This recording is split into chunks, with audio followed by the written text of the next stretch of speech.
Welcome to Money Conversations with KJ. KJ is a lifelong entrepreneur who's made a lot of money, lost a lot of money, and found his way back again. If you're looking for a sterile how-to, you're in the wrong place. KJ and his guests will walk you through real-life situations told by the people who live them, and they are as messy as they are inspiring. Each episode will offer lessons learned, advice on how to replicate successes and avoid pitfalls, and a new perspective to power your financial literacy. Far from a one-size-fits-all, this podcast can help you build a roadmap to your personal promised land. Milk and honey for some, whiskey and steak for others, and remind you that you're not alone on this journey. Welcome back, everybody. Oh, I'm so happy to be here today doing this podcast. I actually haven't been able to do as many podcasts lately as I like, but I have a really awesome guest in the studio today that I think you're all going to get a kick out of. And I don't know all of her story. I know some of her story, and we'll get into that a little bit.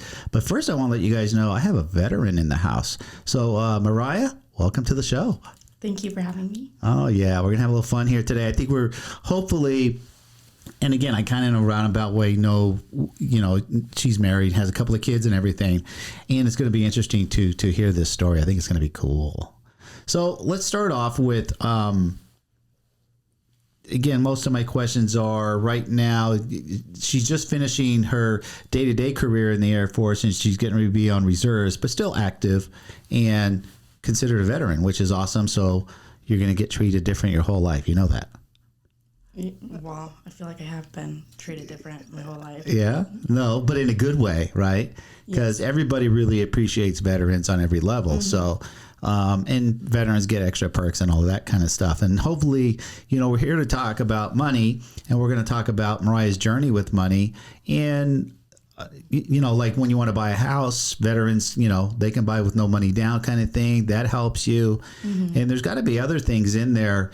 I had on the podcast one of our mutual friends, Natalie, and she had shared with me that, and I don't know which base she was at, that they required her to take some financial courses. Do you remember doing that? Did they do that with you? So when you join, you go through your whole, the initial training, and at the last day, there's a very short briefing on healthcare, things you want to opt into, your GI Bill, so that's for your schooling, things that you want to pay for, opt into. And so they did go over it. Did I listen? So it was brief. No. It was just, they were probably covering bases on their part. Like, hey, we got to at least do this. So, when they look back, hey, we did give you a training kind of thing. That's okay. That's cool. At least, I always say something's better than nothing. And if you had any takeaway, that'd be great. But if you didn't learn, then that's why you're here today. And I know that you listen to the podcast a lot. Like you were sharing a minute ago, you've listened to probably half of them. Yes. Yeah. Mm-hmm. Which is pretty cool. Did you have some good takeaways? I did. So I started watching when you did Natalie's interview, and you guys were talking about the American Express and how to use credit cards. And so I got my platinum card, and I started credit card hacking and getting my points and using those for flights to go see my family because I am so far away. Right. Well, cool. See, so for you guys listening out there are people listening. There are people taking advantage of other people's stories, right? Which is super cool. Well, let's start where I kind of start with everybody. As far back as you can remember, right? Like, I can't remember that far back anymore. But let's just say for you, as far back as you can remember, when did you realize that we traded money for stuff? When did you realize money was money? Like, ooh, I need some of that because I want something. When I was really young, I feel like I understood the worth of money because we didn't have a lot. And so, seeing my family struggle, it was I didn't want to ask for a lot of things, especially when other kids had them. I wanted it, but I just couldn't have it, and I knew I couldn't have those things. How old were you think? Do you remember this? I was under the age of 9. Okay. All right. Which is kind of average. I mean, I get, again, I can't remember 5 years old, but a lot of people can. So under 9, 7, 8, 9, somewhere in there, right? Where, listen, we know right from wrong. We know, we know how to push mom and dad's buttons kind of thing. And so you recognized the family was not with money, right? And things were tough. And I watched both my parents work very hard, 40-hour work weeks for them, and us still not be able to afford things. So it was hard seeing them work so hard, but us not get further. You're getting what you wanted, right? Because kids 8, 9, 10, 12, during those ages, we all want stuff, right? We want the newest, whatever fad is going on, whether it's Nike Jordans or for you girls, I don't know, you tell me, whatever it was that you at 9 or 10 years old, you're like, I really want that, right? So when you wanted something, what did you do to get it? Well, I got my first job when I was 14. Okay. I could. And I did go on a shopping spree when I got my first paycheck. Did you? I did. That's kind of normal. And I shouldn't have, but that was when I started saving for my first car. Okay. So did mom and dad, listen, just because parents aren't doing well, they're just living paycheck to paycheck and making ends meet, so to speak. Did they sit you down at any age and talk to you about money and how to treat it and what to do with it? No. Not at all? Any lessons? No. I had two very different parents. My dad didn't like to spend money. He was a saver. He was a saver? And then my mom didn't. She kind of lived in the moment. And so a little bit of a spender? And I think her love language was gift giving. Oh. So if you thinking back, and I've had this conversation with a lot of people, same thing, right? One parent's a spender, one parent's a saver, right? And like, well, how do you know which way to go? Right. So which way do you think? And again, a lot of times this is subconscious here, right? This isn't like an actual decision you make at 12 or whatever. Like, I'm going to go down the road of dad. I'm going to be a saver, right? Or vice versa. So can you remember who the person you became? Did you become the saver or the spender? Well, initially I was a spender because when I got my paycheck, I spent it all. Well, and again, let's talk about that for a minute. My first paycheck and I can't remember how old I was, probably 16 or 17. And my first paycheck, the whole paycheck I bought at the time was one of the top of the line watches, which was a gold Seiko watch. And now we're talking 1978, and I spent $300 on it, which was a lot of money. It was my whole check, right? And so I did the same. I spent my whole check on a tangible item, right? Because I think, did you feel like you were rewarding yourself, or what did you feel like? Why do you think you did that? I think I was finally able to have what you had and what I wanted, but I am more of a saver now. A saver investor. Yeah. So, I mean, you just said briefly, and I want to get this point across because, again, I think a lot of people do this. You said, I'm trying to paraphrase this a little bit, but basically you said what other people had you wanted, right? So that's, I guess we classify that as envy, right? Like, hey, they have that, whatever that may have been, a purse or whatever, and you're like, or certain clothes, you're like, I got paid, I want that too. Right. And those kind of things that we subconsciously learn that for some people carry through their whole lives. Right. And this is why they struggle with money. They're trying to, there's a phrase for it, keep up with the Joneses. Right. There's a phrase for that. And those kind of things can definitely keep you down with your money. Right. Stop you from growing money. Right. Because you're always trying to keep up with the Joneses, so to speak. But that was just for you. Do you feel that was first time, only time that like, yeah, I felt I needed it. I'm trying to keep with the Joneses. I wanted it. Just that kind of a mindset, and again, at 14 years old, right? I mean, you don't know anything yet. Yeah, it's really hard for me to justify spending like that now. Well, it's because you're a mom. Yes.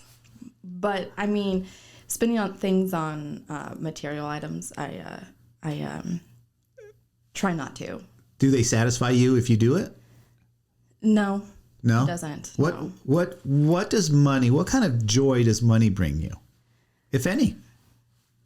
I mean, I think that there is happiness in money because you can do a lot of things, vacations, memories with family. You do need money to exist in this world. But money itself, I don't think, more money in the bank, it doesn't make me like... Doesn't motivate you? No. I mean, it makes me excited because I can do more. But I don't try to make my life's focus on money. So, because you grew up in the environment you grew up in, at what age do you feel like, all right, I'm not going to live the way I was raised, right? And you made some really conscious decisions to say, I want to have more than what I grew up with. How old do you think when you made that conscious decision? When I decided to join the military. Oh, was that part of your decision making? Yes, I just didn't see myself going where I wanted to, and I felt like I did have a lot of I could do what I wanted to do, and I should get out there and try to do more. And I think that was the first step for me because I didn't go to college, I didn't do a lot of that, and I joined when I was 22, which is a little bit older than when most people join. Okay. And so for me, I just was like, I can get out of here. They'll help pay for school. Right. They'll give me a solid paycheck, so. So did it give you like a sense of security? Like, I'm gonna belong to something, which is cool to belong to something, right? Security, because it was a time commitment. When you sign in, there's a time commitment, and with that time commitment comes a dollar amount. That's security. I'm getting this every 2 weeks or however they pay you guys, right? Did that factored in that decision at 22? Yes, the security of it, I feel like, is the biggest thing for me. Okay, so I think that's where a lot of people either go into the, service like you did, or why people are afraid to be an entrepreneur, right? They want to keep their jobs, right? You know me, I'm an entrepreneur. I don't trade time for money. I trade value for money. But people who are afraid to veer off into doing something or leaving their job that they don't even like at all, right? They're like, but I can't leave the security of that check every week or 2 weeks, whatever it is, right? It's keeping that security that keeps people. Unlike people like me, entrepreneurs, we're risk takers. We're like, let's go for it. Let's just do this. Let's do this thing. I'm not going to worry about it, right?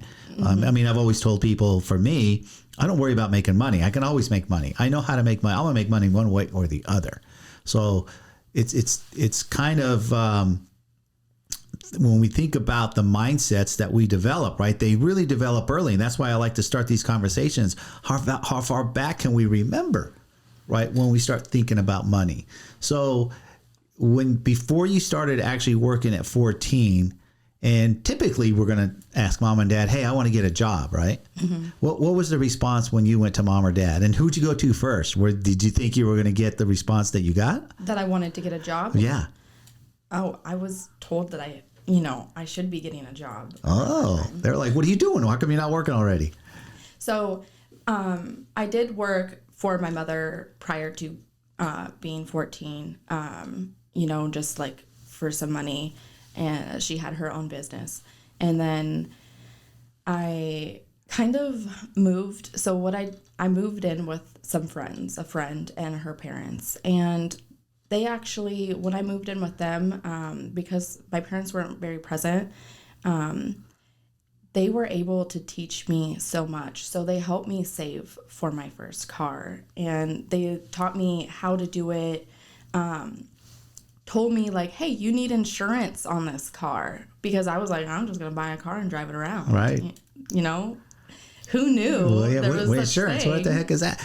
Well, wait a minute. Hold the horses here, because here we go. I start off with my usual, what'd your parents teach you? And I get my usual response. Mom and dad didn't teach me anything. But the minute you said that you moved in with, your friends and their family, and when I started thinking, Rich Dad, Poor Dad. The book. Robert Kiyosaki, Rich Dad, Poor Dad, which is, his story. So there is someone early in your life, 14, 15, you made that move, that actually was teaching you about money.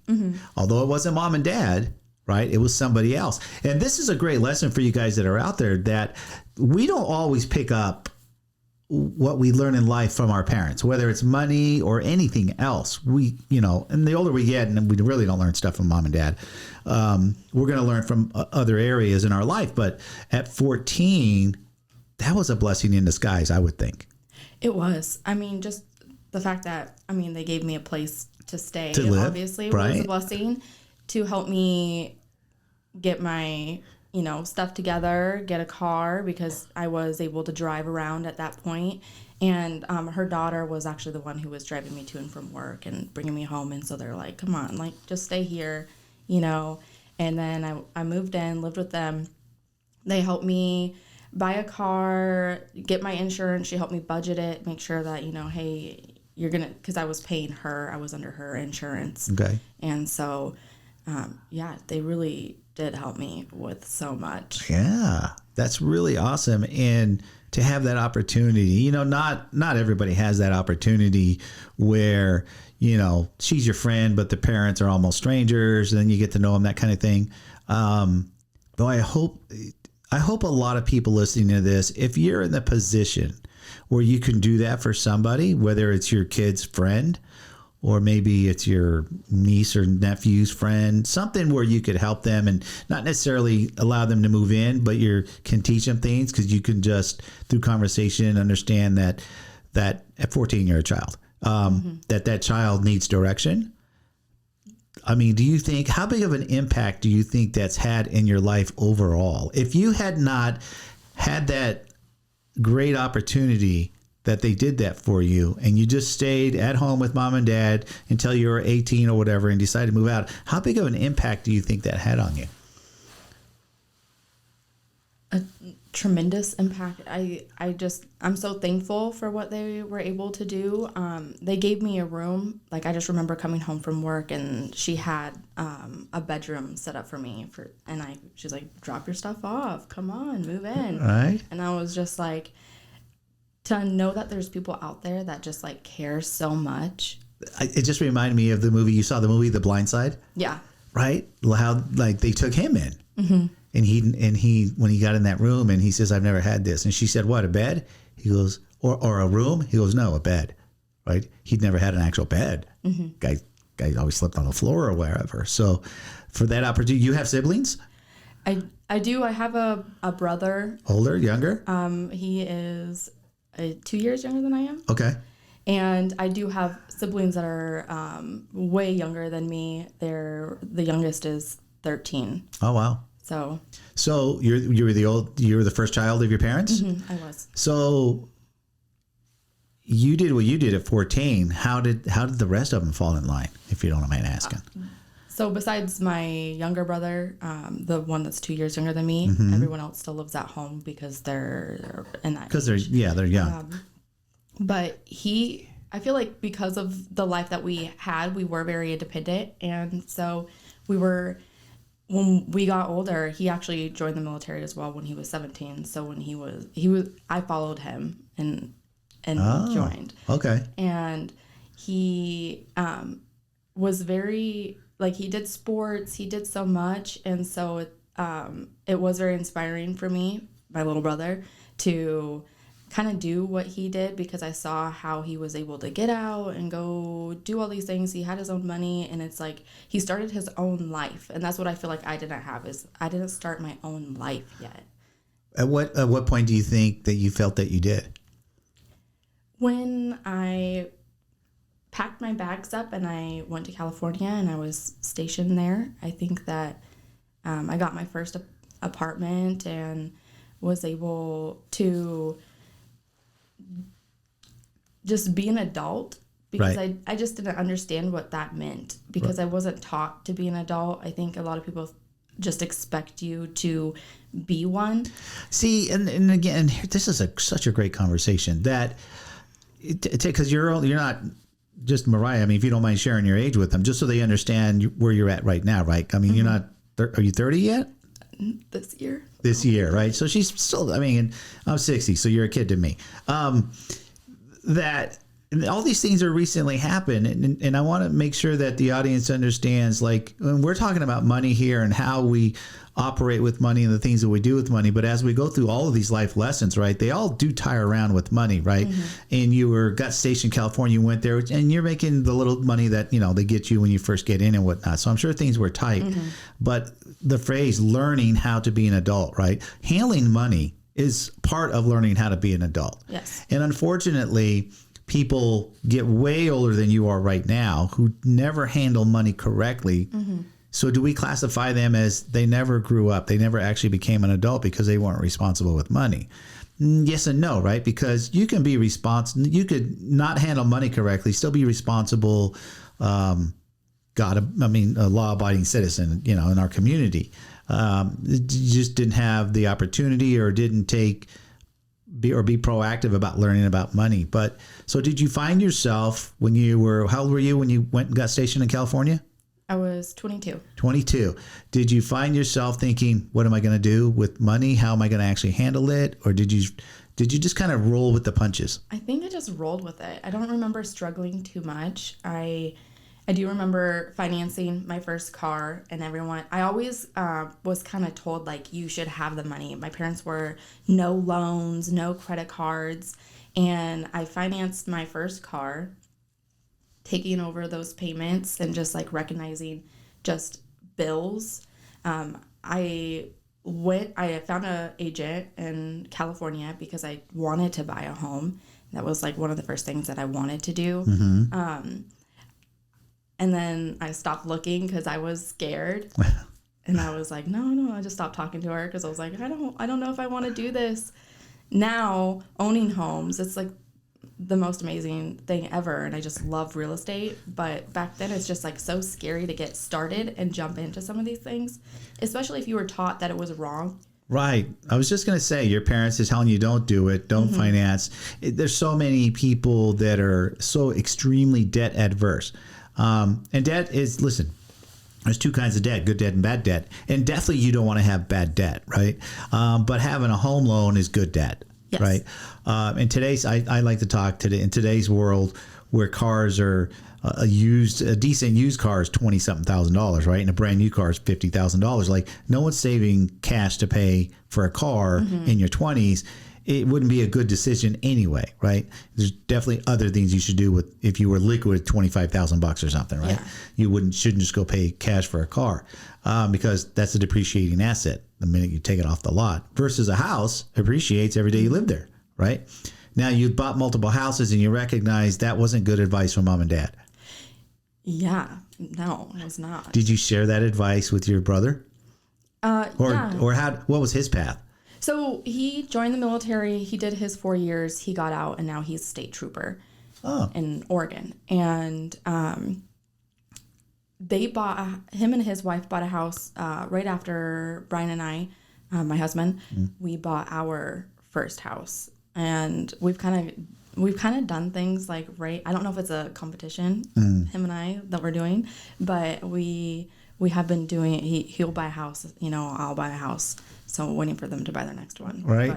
So did you have money conversations with your brother?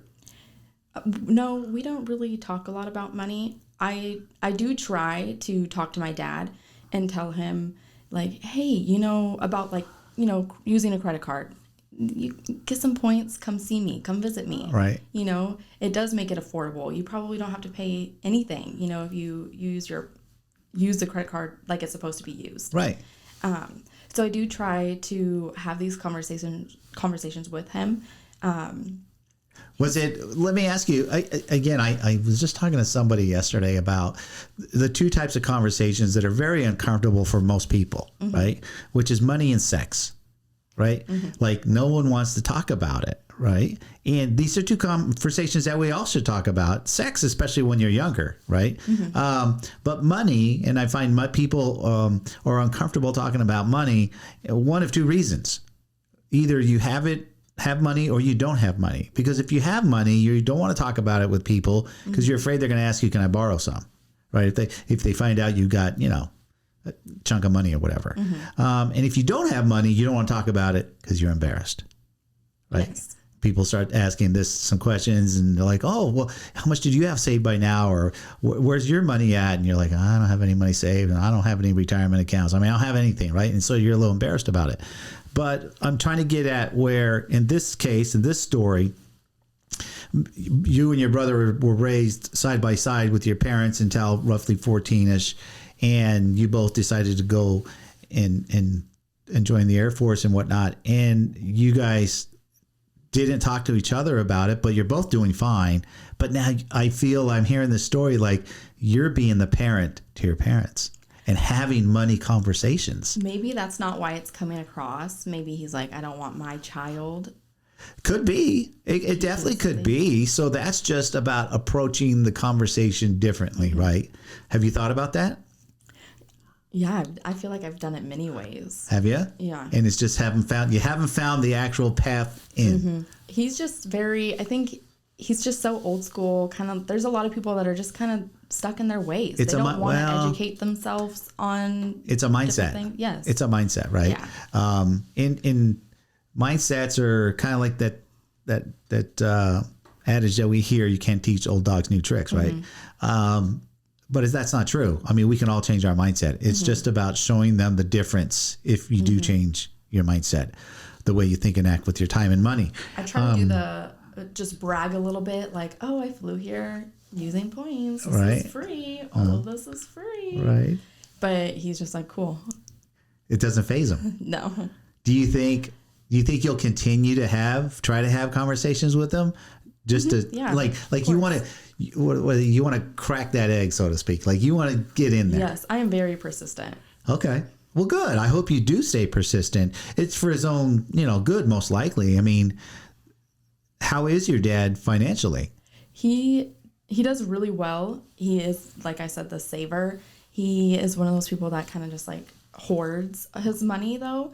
I am like, I believe you should have a savings account and, you should have a good enough amount in there. But I also think that if there's so much sitting there, it's just sitting there. So you can move it someplace, do something with it that you're interested in. That way you can invest and let that money grow. Yeah, the money should always be working, right? And I mean, inflation's up right now, but just typically on average, inflation's around 3%, and we don't make 3% at the banks. So we must keep moving our money where it can make more than what the inflation rate is, right? And now it's up to like 6 or something, right? And we're not earning that anywhere. It's not real hard, but you have to do some homework to find a 6% return on your money, right? So even if you find right now a 6% return on your money, you're breaking even. Because when you're not breaking even, then technically you're losing money, even though you're just sitting on it. Technically, you're losing it. Buying power. Like we all know from today versus a year ago, how much is a gallon of milk? What's the difference? It's like $1.50 or $2 more today than it was a year ago. And if you're making the exact same money, right? I mean, that's inflation. That's like, crap, my dollar doesn't go as far. So to just save it, you're losing. We all have to learn how to put our money, and there's plenty of, we'll call them safe vehicles where you're not going to lose it. So your dad must just be very risk adverse, scared to lose money. Like, I just put together my my slide track for the webinar I'm doing next week, and that's one of the things that I put in there. People are have a fear of loss, fear of losing money. If they go, well, if I put it over here, will it actually grow, or am I going to lose it, right?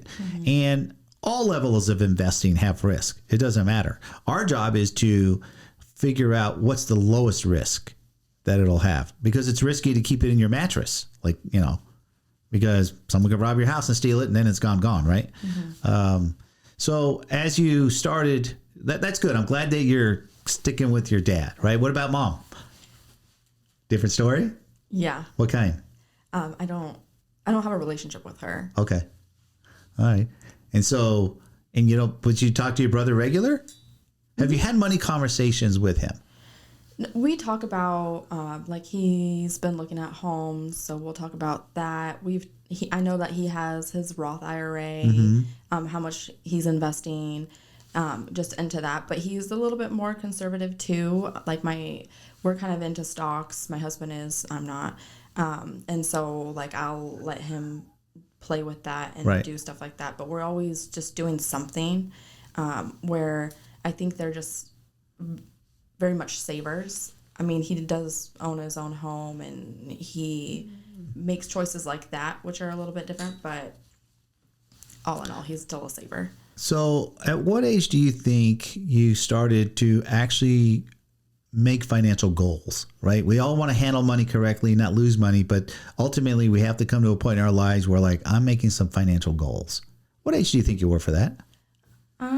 I would say maybe around 24, 25 when I decided to have, we started to have kids. So I had my son at 25, and I just knew that I didn't want to stay in the military forever. I thought that it was a good stepping stone for me to get to doing something that I really loved and enjoyed. And not that I didn't love being in the military. It definitely had its perks, and I learned so much from it. And I think that that's like, if anyone, I'm not a recruiter, but if you want to do it, you should do it. Right. But yeah, I started to just like realize that I wasn't really going anywhere fast, and I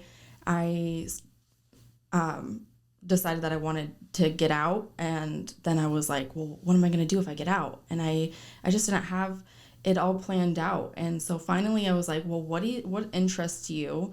What do you love to do? And then let's figure it out. And so I finished up my enlistment. I signed again, I extended, and then I got pregnant with my daughter. And I was like, well, this is going to be a terrible time to separate. And so I decided that I would wait, have her. And during that time, while I was pregnant, I got my real estate license. It's something that I really enjoy doing. I love doing it. If I'm going to trade my time for money, I want to be happy when I'm doing it. Right. I don't want to be miserable. I don't want to be checking the time all day long. Wake up in the morning and you're just like, I don't want to do this. I don't want that. That's not what I want. I want to live my life happy and free and excited for the day. How far in the future do you do your, this is a twofold question. Okay. How far in the future are you making your goals right now? And meaning, how much thought have you given to some type of retirement?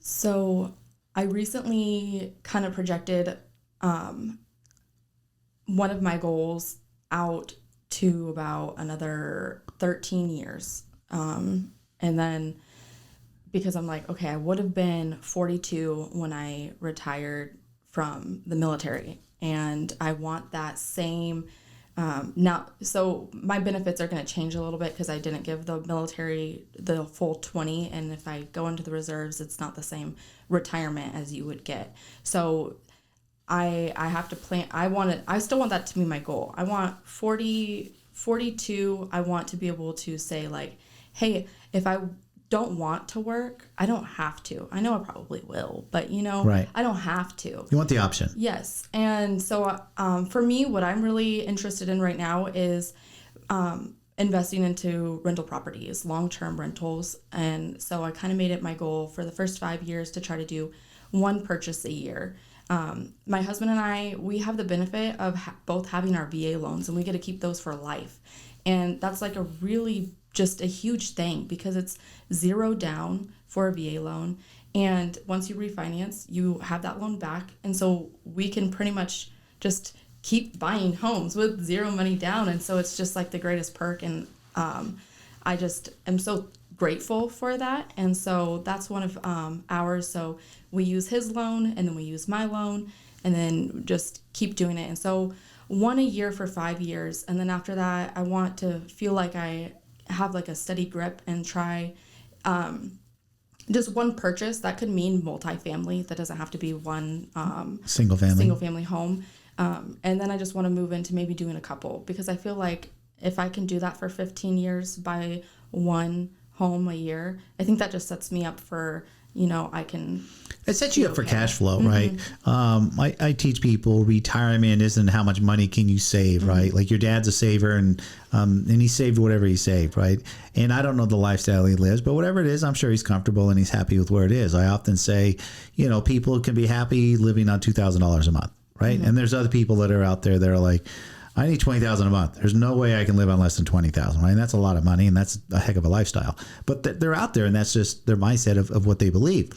So there's no right or wrong answer as far when it comes to retirement and what your goals may be and what you want. what is a certain is that the strategy of saving just a bucket of money, whatever that amount may be, is the wrong strategy, because we all don't know the last day on this planet, right? Nobody knows their last day, right? I was just seeing this morning on the news, Queen Elizabeth celebrating her 70th year as the queen, and she's 95 years old, right? Like, this lady's 95. Well, now she's the queen and she's taking care of all that, but there's plenty of other people out there that are, and we all are going to live longer. Your generation, you're a millennial. Technically now they project the millennials will reach the mid 90s versus 40 years ago, life expectancy for a man was like 72. All right. So you guys are living longer, which means what? You need to somehow figure out financially how am I going to take care of myself, because clearly nobody wants to work past the age of, say, 75, right? A lot of people just aren't even capable of it, right? So you got to set up yourself correctly financially, and retirement should be all about income and not how much money did I save in my lifetime, which sounds like what your dad did, right? So like, you should ask your dad one day, well, Dad, what's the plan of all the money that you saved if you live to be 100 and you run out of money at 90? You're not moving in with me. Right. What's the plan? Right. And most people will say, well, I won't live to be 100, but you never know. I mean, so I think setting these goals and understanding what retirement is and what it means to all of us is a little different. There is not a one size fits all by any means. But you're on the right path, right? Getting a portfolio of homes that will ultimately, over time, you'll get them paid off, you'll own them, and then they get the cash flow. That's getting, I call it mailbox money, right? You're just going to get a check in the mail once a month from multiple properties. You didn't do anything. You did everything years ago to set that up. Exactly. And that'll never stop. Now you can not worry about whatever your last day on the planet is. Not only the cash flow that these properties bring in from rental income, but the equity you get. Yeah, the equity is huge, right? You'll build I just use round numbers in the beginning or at the end of building your portfolio in 5 or 10 years. Let's say you have 10 houses, and the purchase price combined, I'll just use round numbers for easy math, was $500,000. Or no, let's say $1 million in today's world, right? Let's say you spend $1 million in 10 years buying 5 homes, $200,000 each. Well, 25 years from now, they'll be worth $5 million, and if they're all paid for, you got $5 million plus cash flow, right? And so I think for people believing, do I want a pension? Do I want to, I'm very scared to invest. I'm just going to hang on to my money. You're going to live a lower end lifestyle if you go the route of saving money. If you had to describe your dad's lifestyle, what would you describe it as? Frugal. Real frugal? Are you a frugal person? I am. I think so. I don't spend too much unnecessarily. I do think that I do work really hard. So if I want to buy myself something, I do have the money to do that. So I do allow myself to have fun once in a while. I think that if you kind of starve yourself, you start to binge. Yes. I love the way you describe that. You're a millennial, and right now millennials are famous for instant gratification, right? They want right now. I got to be happy right now. And you just explain, you're willing to wait. Yes, we all should definitely have those times in our life where we're going to splurge on ourselves because, you work hard, you deserve it. It's just a lot of people want to do that every single week, right? I plan my splurging. There you go. If I'm going to do it, or my husband and I, if he wants something that's maybe a little bit more, and I want something, then we kind of plan around that, budget for it almost. Let's talk about budgeting. When did you first learn about budgeting and then you actually set a budget? Because, most Americans don't budget. Almost, hardly any. Oh, my goodness. I know. So I am a weirdo when it comes to budgeting. My husband gets annoyed because I will make a budget, remake it, just go crazy with it. So I didn't budget for the longest time. I joined the military. They do, when you get to your first duty station, they do an orientation to the base. And so they do tell you what the base offers you. And they offer you financial courses, a budgeting course. And so those are things that if you choose to do it, you can do it. And I did a financial course, And then I worked in an inpatient hospital. It was like a med surg unit, and one of these nurses, he just really, he was very, he just wanted to be a mentor. He loved to educate all of us younger kids that just joined, and he pulled up Excel. He showed me where you can go in, and they already had the templates already made, and you can go in there, and he just like sat me down and he showed me his and how he does things. And since then, I've been using the same template for the last 6 years, and I just realized, like, hey, maybe I should just like update this a little bit, make it a little fresher. Well, again, and I like to talk about in today's world with a bazillion apps that are available for us, right? And there's budgeting apps. Mm-hmm. Most are free, some cost money. Just depends, budgeting your basic household is not rocket science. Budgeting, if you own a business, definitely could be a lot more detailed. Most banks actually have on their app already budget your money for them, or for you, right? Whatever. So it's it will tell you what you're spending. Mine's takeout, right? But it will let you know. Yeah. No, tell you. I recommend people. I like the app Mint, MINT is a great app. That when you can look back, right? You at the end of the month and you see, hey, where did my money go? And it literally will tell you, right? Because you got to categorize everything. And the minute you swipe that card, it automatically puts it in a category. Mm-hmm. It already knows if you were at McDonald's or Albertsons, the grocery store or whatever, right? It knows. And so it'll tell you all those things. And those things are great because without budgeting, how do you make financial decisions to do with your money? So it's, as you said that story, I'm thinking, man, she's telling me this story like it's nonchalant. Like this guy literally, you use the word mentor, which I love, taught you how to do that budgeting. And it sounds now like budgeting is so second nature for you because you've been doing it and you like doing it versus other people hate dealing with numbers, right? So you must be a numbers girl. Not really? I'm a list person. I just love making lists and writing down my thoughts and my processes, and I like to have things in order. And so I think a budget is just like me having my finances in order, and so that's why I enjoy it. See, but that's going to serve you so well over your lifetime. Picture and imagine if that wasn't your thing. Where would you be financially? I know that I would be spending tons of money on things that I knew that I probably couldn't afford. You'd have financial chaos. Yes. Financial chaos. Guys, you got to listen to Mariah and learn, right? So 6 years, you're almost 30. So 24 years old, learning how to budget. Remember where she came from, right?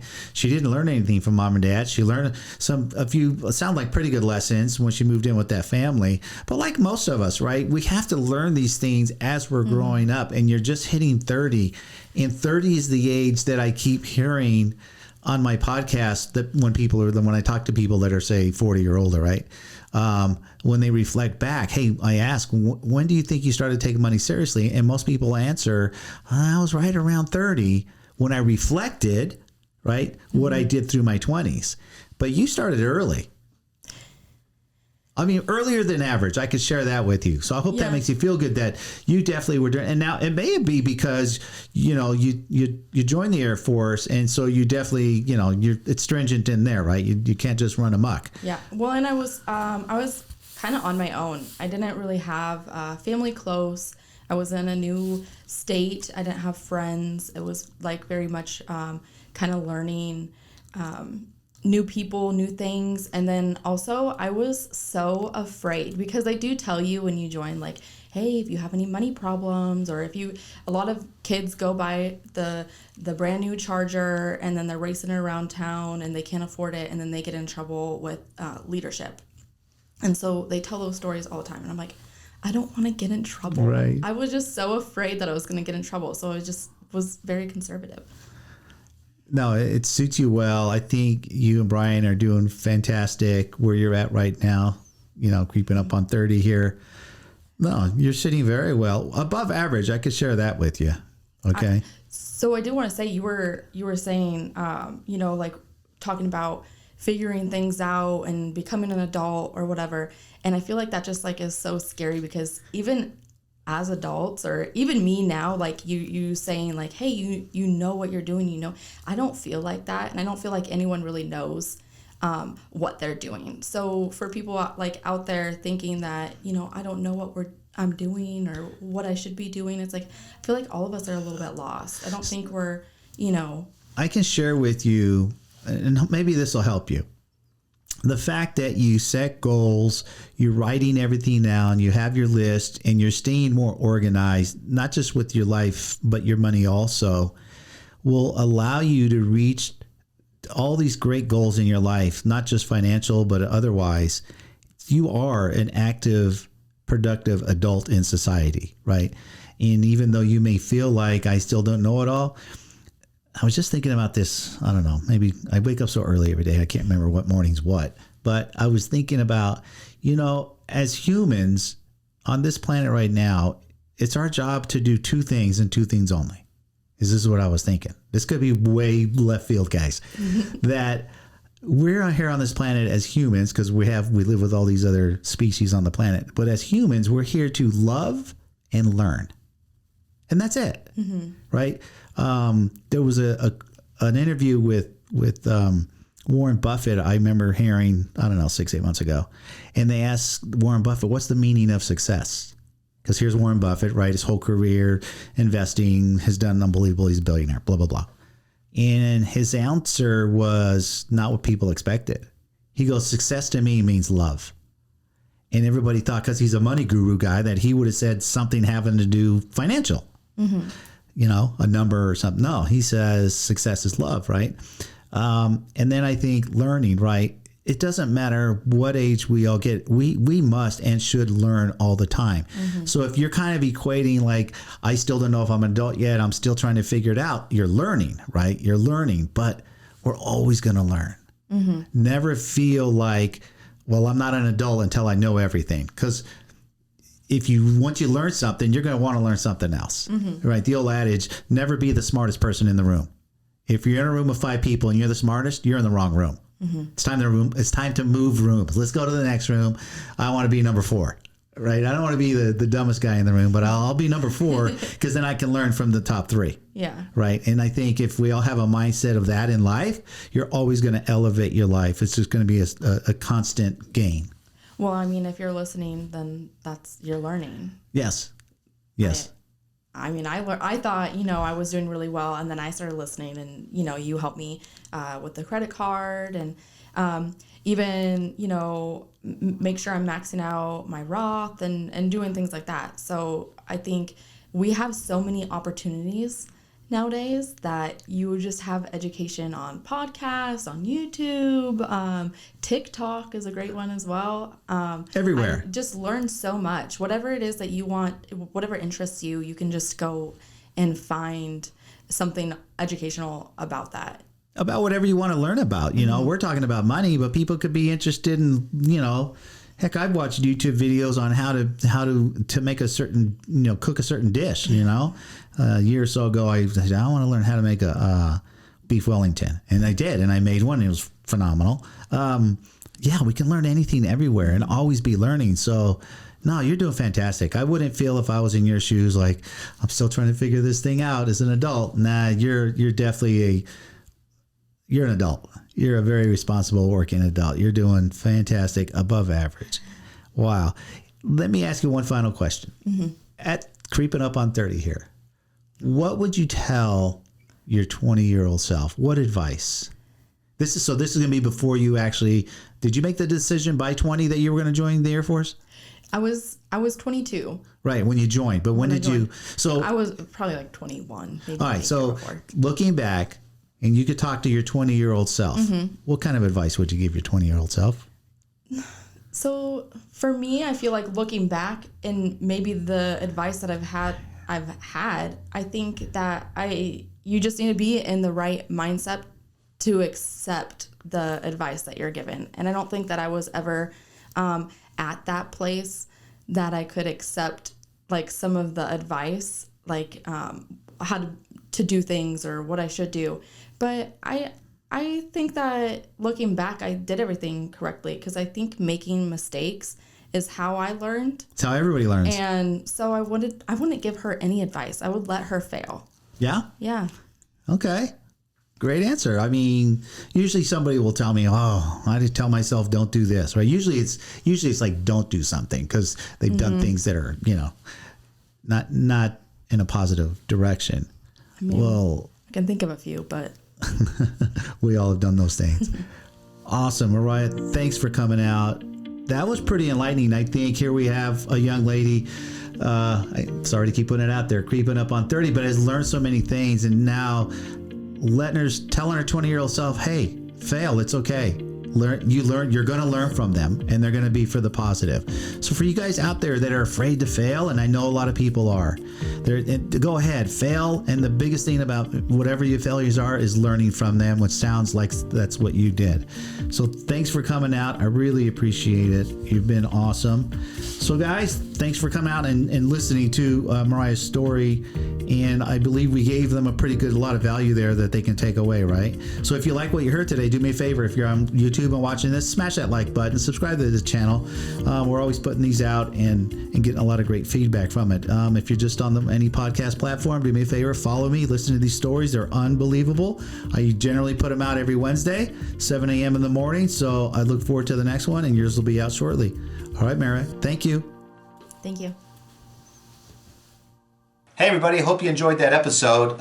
Really enjoyed making all these episodes for you. Remember, we're just having conversations with people's journey with money and the things they did right with it, the things that did wrong with it, and how did they really come about getting their mindset with money. So every episode's different. We all have a good takeaway from them. So do me a favor, hit the like button, smash the like button, and subscribe to my channel, because every episode that I do is going to be different, as all our journeys are different. So you guys take care, and we'll talk to you next week.